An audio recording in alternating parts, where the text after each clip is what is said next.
Hello everyone, welcome to our YouTube channel, and as I promised you, we always bring you insightful videos and interesting topics to learn. And as we promised you, we'll make English a fun lesson to learn. Welcome. So in today's lesson, we're going to look at letters of application, or what we commonly refer to as application letters. So generally, maybe at one point you've applied for maybe for a job which was advertised, and maybe you got a regular letter, or maybe you're not even invited for interview, or maybe you are there, you're preparing to go for interview, and you're required to write an application letter. So this lesson will be one of those lessons that will make a U-turn in your life, and maybe if you follow keenly to what we shall tell you, you will get that job. So a letter of application is generally a formal letter, and formal letters we normally say that they are written in formal language, meaning that they should be precise and very brief. Application letters, they are supposed to be an overview of who you are, what you are applying for, and maybe even the purpose of your letter. So we shall first of all look at the general format of the letter, and then go into the details. Number one, all the formal letters are supposed to have two addresses, that is the sender's address and the receiver's address.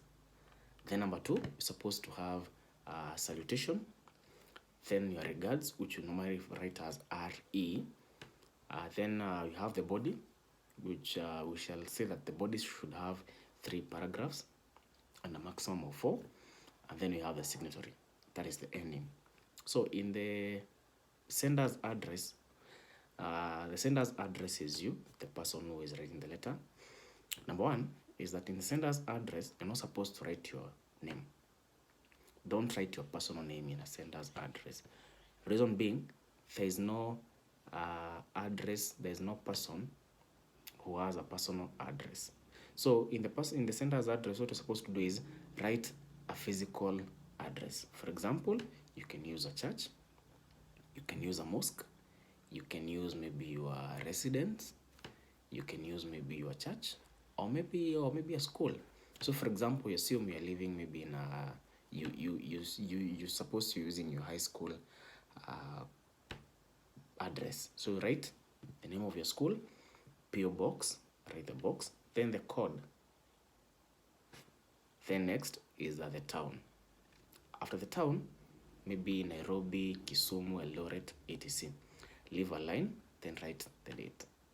Then in the sender's address, supposed to punctuate, which is very important. After the name of the institution, put a comma. After the PO box, put a comma. After the city or the town, put a full stop. Leave a line. After the date, put a full stop. So I repeat again, just briefly. In the sender's address, number one, write the name of the institution, put a comma. Write the PO box plus its code, put a comma. Write the town or the city, put a full stop. Leave a line, write the date, full stop. Then we go to the receiver's address. In the receiver's address, supposed to start by who is going to receive the letter. Maybe to the HR, to the manager. When you write that to, the letter is guided that whoever is going to receive the letter is the HR or the manager and not anyone else. In many cases, that is why some letters are dismissed, because you don't specify who is going to receive your letter. And therefore, in the next letter which you're going to write, kindly specify to the HR, to the manager, or maybe to whoever the advertisement has said you write the letter to. After there, write the name of the institution or the company that is receiving your letter. Then from there, write the PO box plus its code, then the town. Again, in this, when you write to the manager or to the HR, you put a comma. When you write the name of the institution, you put a comma again, PO box, a comma again, town, full stop. Then from there, you leave a line, you go to the salutation. The salutation part, supposed to write, dear sir or madam. Why do we say this? Is because in many institutions, we normally say that don't become gender biased. Don't assume because you think it's a lady, you write madam. No. And sometimes the lady may delegate that whoever is going to read the applications may be a man, and because you assume that the person was a lady, the person may feel offensive. So that is why we're saying that write dear sir stroke madam. You put a comma, then you go to the regards. In the regards, just put RE. Then you put a colon, then application for position of the job you're applying for. So if you assume you're applying maybe for a position which was advertised, a position of an accountant, write RA, application for the position of an accountant. That is very important again. Sometimes in the advertisements, they specify.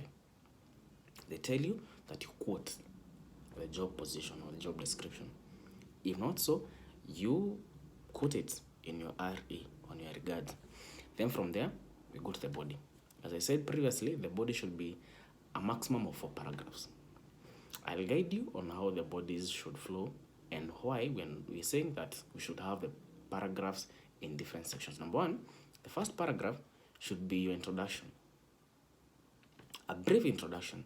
Say who you are, your nationality, and your age. For example, I am so-and-so, a citizen, maybe a Kenyan citizen, a Ugandan citizen, whatever state you come from. Then state your age, 24 years old. Are together? So again, I repeat, the first paragraph is a brief introduction. I am this and this, a Kenyan citizen, 24 years old. Then put a full stop. The next thing is write why you're writing the letter. So for example, you can say, I am so-and-so, a Kenyan citizen, 20 years old. I'm writing this letter to apply for the above mentioned post. You see, the reason why I told you that you must give a description of the job you're applying for is because of this purpose. Again, I repeat, I'm writing this letter to apply for the above mentioned position. So after that paragraph, go to the second paragraph. This paragraph will be a description of where you got the advertisement. This gives your employer or whoever is going to read your letter an assumption that you did your due diligence and you know what you're doing. So assume maybe the letter or the job was advertised maybe on a local daily newspaper. Just write, I saw the advertisement on this local daily nation, this local daily paper on this date. Are together?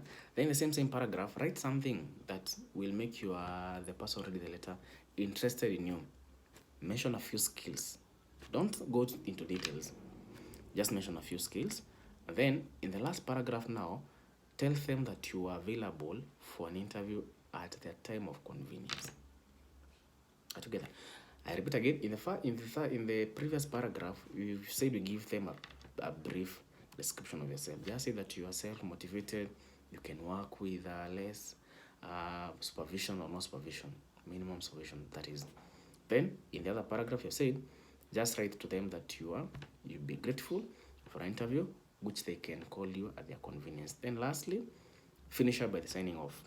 Yours faithfully, comma, you put a sign, then your name. And at that, you're supposed to leave a line between your paragraphs and your signatory or your ending.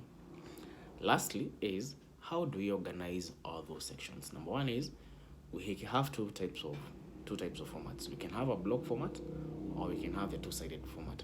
The block format is, you write the two letters on the left margin, that is the sender's address followed by the receiver's address. The other common, which is the most common format, is the two-sided format, whereby we have the sender's address on the top hand of the right corner and then the receiver's address on the left on the margins. Then the two should be blocked, not slanted.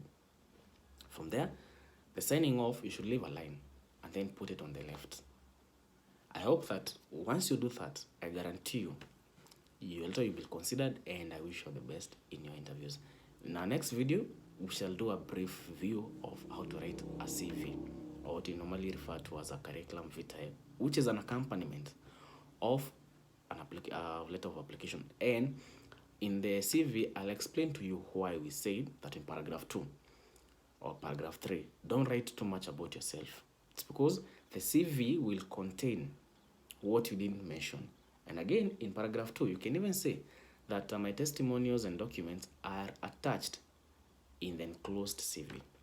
So we leave it at that, and in the next video, as I promised, we shall do an overview of how to write a CV. Thank you. Keep watching, keep the comments coming, and thank you. Goodbye.